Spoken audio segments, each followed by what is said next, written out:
Before we start anything regarding the materials, it's a good idea to have a basic lighting setup in your scene. Otherwise, it's just useless to try to create anything usable, and then once you start rendering, you have a black background, or a gray in this case. For this, I'm going to use an HDRI image. That's a quick method that I always use for this type of rendering. And I just downloaded from this site, SIBL Archive, which stands for Smart Image-Based Lighting. They have a bunch of HDRIs here that are free for use on a personal project. And in this case, I downloaded this helipad afternoon, which looks like a good image that we can render our chair with. Once you download it, it's a zip file. You will see in the folder that it has a bunch of images in it, have some previews in JPEG, and two HDRIs. One of them is 3K, high resolution, and is usually used for reflection maps. And the low resolution one, that's usually used for rendering. It is a lot quicker if you use a low resolution image for rendering for the environment lighting, because you don't need all this information from some reflections here on these cars or anything like that to make a basic lighting for your scene. All you really need is sun direction, environment color, background, ground color, something like that. So that's why I'm using the environment version. Let me show you inside Blender what that looks like. You see, it's just a blurry image with the information that I need. Sun direction, ground color, sky color, and some light bouncing. Images like this tend to produce a lot less fireflies than high resolution ones with very sharp hotspots and things like that. So let's make this the environment. Tell it to use nodes, and then in the background add an environment texture and our HDRI. So you can see that's starting already to look good. Right now, for me, in my personal opinion, I think this is too many color information in my rendered image. So let's just change this to node and environment. And this is a little setup that I like to make for my environment background. First, I would like to reduce the saturation of this. So I go to color, hue saturation. I'm going to add this node here and reduce the saturation usually about half. So you see that this is looking much cleaner now. Another thing that I like to do is add some type of mapping control so I can adjust the lighting direction. In this renderings you see here, you can spot that there is a reflection around here and some on the back, and the darker areas are around this side here. So let me just add the vector mapping node and a texture coordinate input. So I'll connect these guys. And now I have control over the rotation of my background there. So if I just add here 90 degrees, you can see now that the lighting is coming from this side. If you look here, that's the sun direction. And there's another bright spot on the other side, which is reflection direction from the buildings and things like that. Let me try to replicate this lighting here. I think if I continue to rotate this, okay, the light is on the back there, 250. Okay, the sun is coming from this direction, but I want a little bit more of highlights here. So 280. Okay, that looks like that's looking better. You see the bright spots here and here. Let me just add a few more samples to my rendering here. Okay. Right now, it's looking a lot better now that we have all this set up, but I still think that the lighting is kind of flat. I don't have any bright hot spots on this area where I wished I had. So another thing that I like to use here is I'll add the math node now, and I'll multiply oops, not this, my HDRI image and use it as the strength of my background. So you see here that just by, oops, still an add here, multiplied. If you multiply it by larger values, you start increasing the contrast on your image, on the dark parts and on the bright parts. Right now, this is maybe too much. Let me just reduce this a little, 1.5 maybe.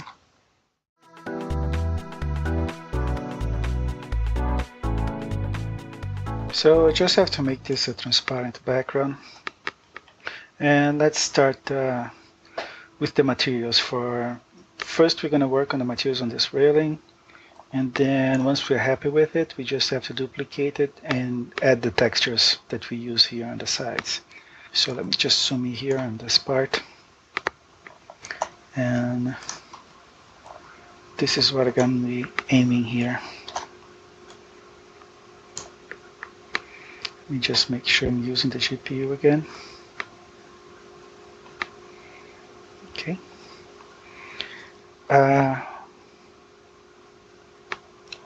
Just zoom in here a little more.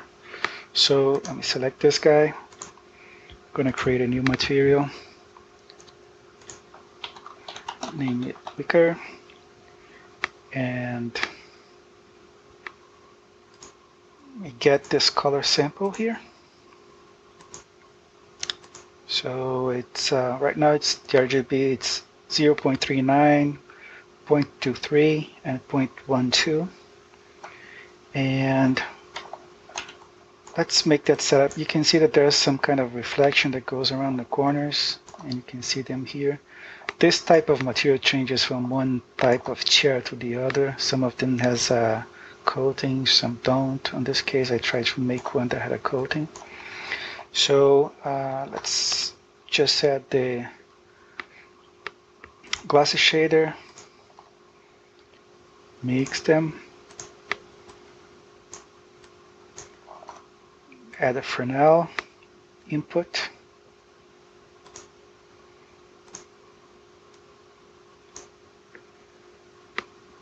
and this glossy here can be lower, 0.1. Let me check here in the preview. 0.05, maybe too much. 0.08. Okay, this is good for now. Maybe here I'll add a little bit more of saturation.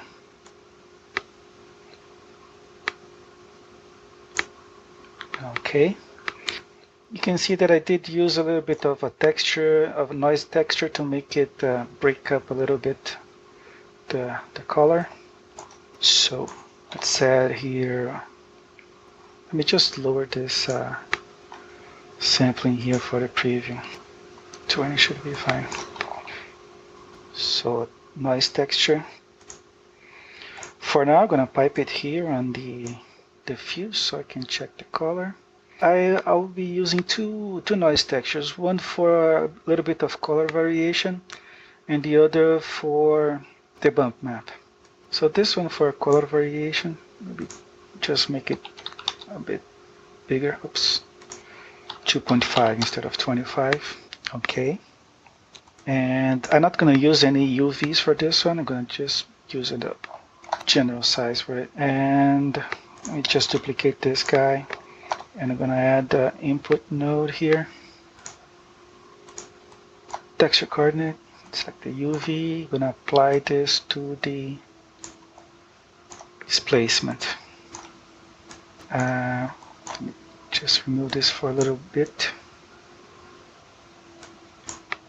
I'm going to make this bigger, 100. Actually, make the value bigger for a smaller noise pattern. And I'm going to add a convert node here, a map, multiply it this way. You can adjust the bump value. 0.02, too much. 0.01, still too much. 0.005. I need a few more samples here. Okay, this seems to be okay. This color here, I'll add a mix color, mix RGB, sorry. And I'm gonna pipe here the noise button here, and then this color here. I'm gonna multiply it. Okay, so now that I have multiplied it, I'm gonna make this a little bit lighter. Okay, so there is some variation between them, and I think I'm pretty happy with this material. Let me just make a new rendering here. This one is a bit lighter, but let's do this. Let's just swap this to the other side here. Then I'm gonna copy this color. Then I can decide here how much variation I want on this.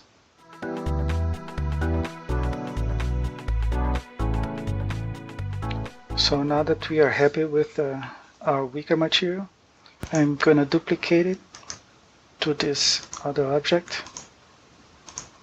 Make a copy and rename this to wicker textured. And we can also apply it to these other objects. Okay, this one, just gonna use the wicker material as well, and the legs for now, the wicker. So let's get into this material here. Let's open up the texture that we made.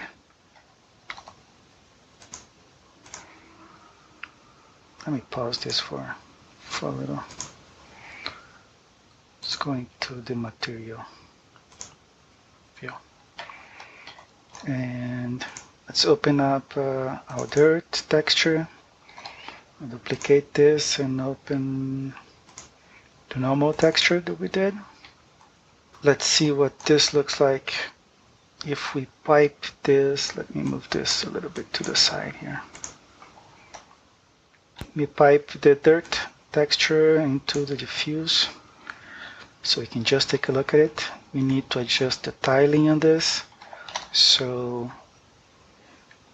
we need a texture coordinate input. Oh, we already had here. Let's try to save VRAM and reuse this guy. Let's use a vector mapping node and tile this, 5 times, almost there, maybe a little bit more on the axis, 8, okay, one more on the Y, 7, looks about right. I'm happy with this. So the same thing goes to our normal. Let's just check what our normal looks like, just out of curiosity. How are we going to use this dirt shader? Dirt texture. Boom. Let me duplicate this guy and I'll pipe this dirt on the second slot so I can multiply the color with the one from the dirt. This is going to look like this. Okay, this is an approximation. And what else do we need here? How do we use this normal map? We first have to make sure that our input here is non-color data selected. So if we add a normal map vector here, pipe this into color, we can pipe this directly into the diffuse and the glossy. Let me check here, a quick render what it looks like. Okay, maybe a bit too strong, we can adjust that later. But it's looking really good. Now our next step is to deal with the transparency for this. So now remember that our normal map had an alpha channel. If we open up here, you can take a look at it. So, you know, alpha channel, what this means is that whatever is white is opaque and whatever is black is transparent. And if there was any other shade of gray, that will be somewhere between opaque and transparent. So we're going to use this alpha channel from our normal map to modulate the opacity on this material here. Let me just create a transparent shader right here in the front of our network. And we use a mix shader again. So I'll just duplicate this one. Pipe everything that we have here on our second input, which means whatever is going to be white here, and whatever is going to be black will be transparent. Right now it's just modulating by a fact number of 50% here. So I just have to pipe here my alpha channel from the normal map into the fact here, and you can already see the transparency occurring there on the back. And right now it's just the perfect time to go back and adjust the thickness that we added to these walls. Remember that we added solidify modifier 1 centimeter. Maybe 1 centimeter is too much. I can already see from the distance here the other side of our material appearing here, and you can see a kind of a gap here from the front and from the back. So let me just turn this off, and let's adjust here this value to 0.5 should be okay. 0.5 centimeters on the solidify, and on the third object here. Oops, centimeter. So let's get back here again. Let's check what the transparency looks like. Okay, that's much better. It's just really close to.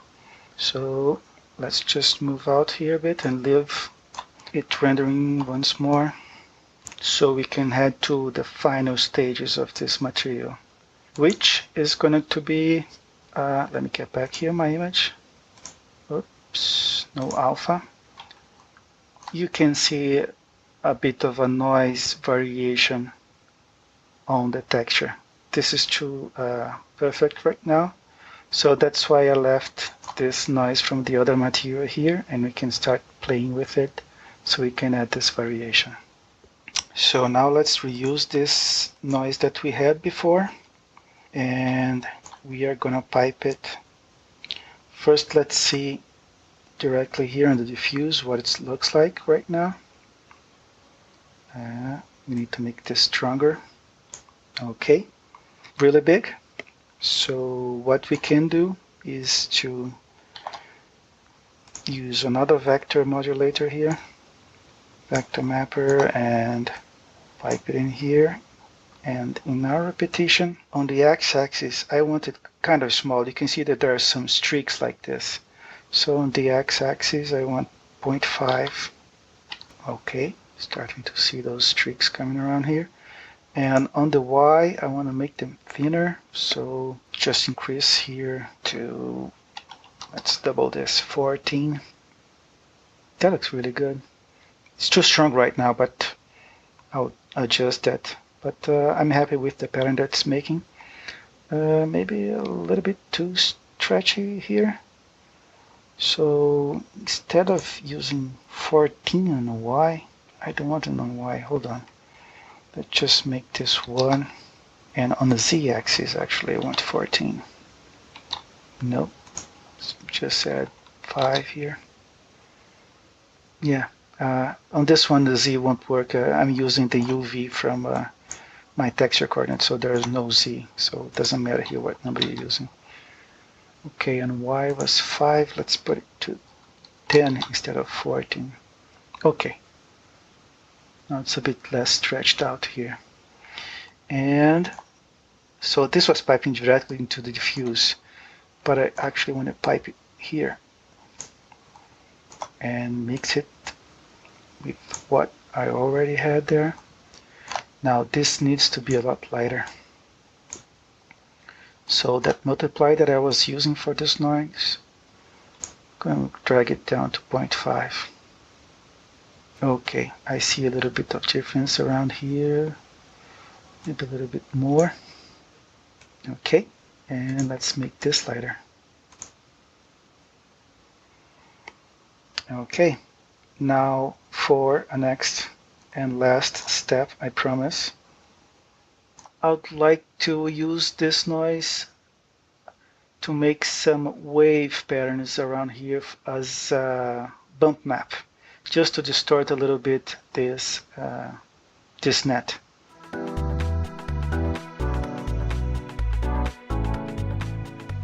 So I just let it render here a few more minutes, and this is what it looks like right now.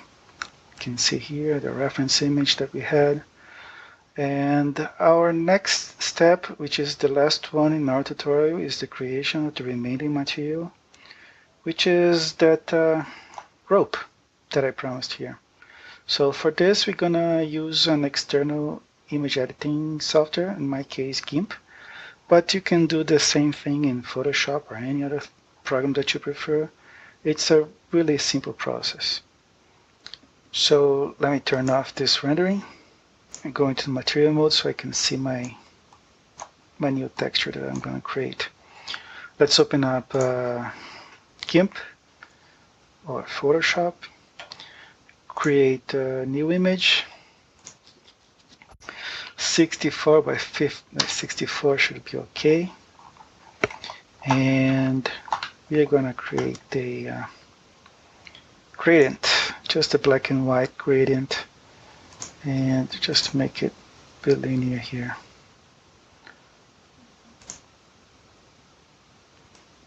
Okay, and just let's save this. Let's name this as a rope.png. Oops.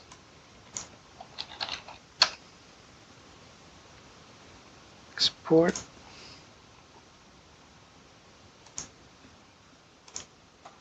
Now, for this material, okay, for the rope here, let me just duplicate the wicker one that we already have and make a copy, rename this rope. Okay, this is a simpler one, that's good. So let's just open up that image texture that we created.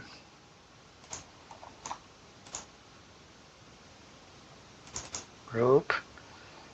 Let me pipe this into this diffuse material so I have a direct output here. Let me just select the rope and assign the material. Now let me open it up right here, and let me just adjust this. I did a really fast job here in the UV. Maybe this is okay. So let's just use the UV from the object, and we can vector map it. So I would like a repetition here on the Y. Let's start with 10. Oops, sorry. 10. 50. Okay, 100, because I want double it. Okay, let me just move this up a little bit. So I finish on a black spot there on the bottom and on the top. Just zoom in here. Something like this. Okay, and this texture, we just have to use it as our bump map. Just put this back here. And we already have a bump map, which is a slight noise. Let me get this down a little bit. Since this is a different material, it's just the glossy should be a lot glossier here. Okay, 2.2, it's a good value. So let's mix our new bump with our old bump. Just duplicate this, paste it here in the front. And here, instead of multiply, we're going to use a mix node. Where is it? This is the wrong node here. We want to mix RGB. So we get the color from the first one and the second one. And we paste it here. This multiply just modulates the value of the bump map. So we can have this a lot higher now. Just use 0.1 here, and let's render this. See what it looks like. Okay, I would like more repetitions along the Y, so 200. Okay, now the normal seems to be inverted, so it's just easier to use color invert here on the rope texture. And let's make a slight color variation here, so I'll just make this a bit brighter. Okay, and let's take a look here on this part that also needs a rope side view here. I'll just, let me hide this, guys. Hide, and on this one, just gonna select all these faces, just this bottom one here, and also apply that material. Let's see what it looked like rendered. Okay, now for this one, it's looking good already. Okay, you don't have to change anything. You just make them a bit larger. So for these, just scale this down a little bit. Okay, that's fine with me. So we are done.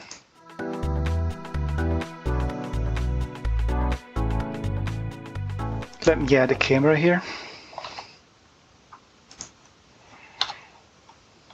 Okay, this is about the right view. And let's go into render settings. Let's just make this 1000 by 1000. Zoom in a little bit more now. Okay. Let's take a look here at our rendering nodes. Let's use nodes here on a compositing. And just I'll use a alpha over. Let's put a white background here. So let me just check this. Okay, wrong slot. Here it is. You can see the transparency there. Let's do some color correction here now that we have a white background. So I'll just brighten up the gamma a little bit. 0.8. Okay. A little more saturation.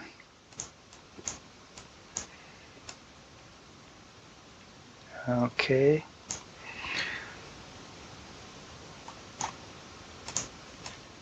A little more gamma here.